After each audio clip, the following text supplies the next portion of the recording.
Welcome back to the 365-Day Bible Challenge.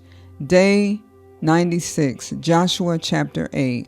Then the Lord said to Joshua, "Do not be afraid, do not be discouraged.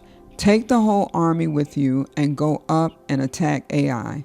For I have delivered into your hands the king of Ai, his people, his city, and his land.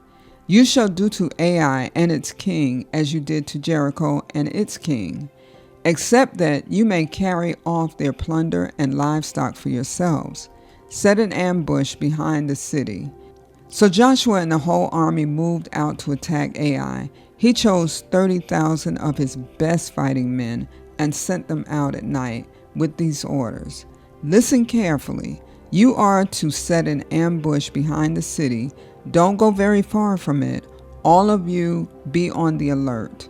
I and all those with me will advance on the city, and when the men come out against us, as they did before, we will flee from them. They will pursue us until we have lured them away from the city, for they will say, 'They are running away from us as they did before.' So when we flee from them, you are to rise up from ambush and take the city. The Lord your God will give it into your hand. When you have taken the city, set it on fire. Do what the Lord has commanded. See to it you have my orders."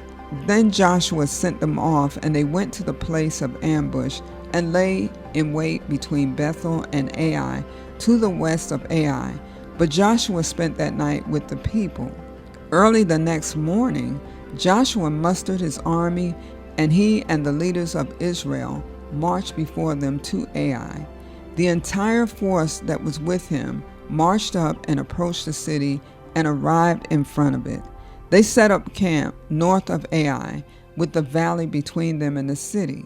Joshua had taken about 5,000 men and set them in ambush between Bethel and Ai to the west of the city. So the soldiers took up their positions with the main camp to the north of the city and the ambush to the west of it. That night Joshua went into the valley. When the king of Ai saw this, he and all the men of the city hurried out early in the morning to meet Israel in battle at a certain place overlooking the Arabah. But he did not know that an ambush had been set against him behind the city. Joshua and all Israel let themselves be driven back before them, and they fled toward the wilderness. All the men of Ai were called to pursue them, and they pursued Joshua and were lured away from the city. Not a man remained in Ai or Bethel who did not go after Israel. They left the city open and went in pursuit of Israel. Then the Lord said to Joshua, "Hold out toward Ai the javelin that is in your hand, for into your hand I will deliver the city." So Joshua held out toward the city the javelin that was in his hand. As soon as he did this, the men in the ambush rose quickly from their position and rushed forward. They entered the city and captured it and quickly set it on fire. The men of Ai looked back and saw the smoke of the city rising up into the sky, but they had no chance to escape in any direction. The Israelites who had been fleeing toward the wilderness had turned back against their pursuers. For when Joshua and all Israel saw that the ambush had taken the city and that smoke was going up from it, they turned around and attacked the men of Ai.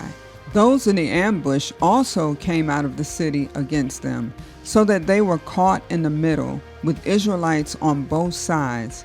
Israel cut them down, leaving them neither survivors nor fugitives. But they took the king of Ai alive and brought him to Joshua. When Israel had finished killing all the men of Ai in the fields and in the wilderness where they had chased them, and when every one of them had been put to the sword, all the Israelites returned to Ai and killed those who were in it. 12,000 men and women fell that day, all the people of Ai. For Joshua did not draw back the hand that held out his javelin until he had destroyed all who lived in Ai. But Israel did carry off for themselves the livestock and plunder of the city as the Lord had instructed Joshua. So Joshua burned Ai and made it a permanent heap of ruins, a desolate place to this day. He impaled the body of the king of Ai on a pole and left it there until evening. At sunset, Joshua ordered them to take the body from the pole and throw it down at the entrance of the city gate, and they raised a large pile of rocks over it, which remains to this day. Then Joshua built Mount Ebal, an altar to the Lord, the God of Israel, as Moses, the servant of the Lord, had commanded the Israelites. He built it according to what is written in the book of the law of Moses, an altar of uncut stones on which no iron tool had been used.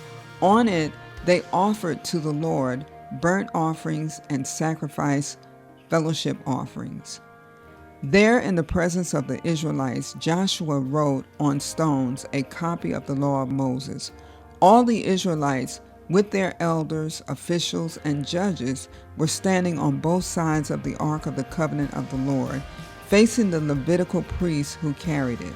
Both the foreigners living among them and the native-born were there. Half of the people stood in front of Mount Gerizim, and half of them in front of Mount Ebal, as Moses, the servant of the Lord, had formerly commanded when he gave instructions to bless the people of Israel.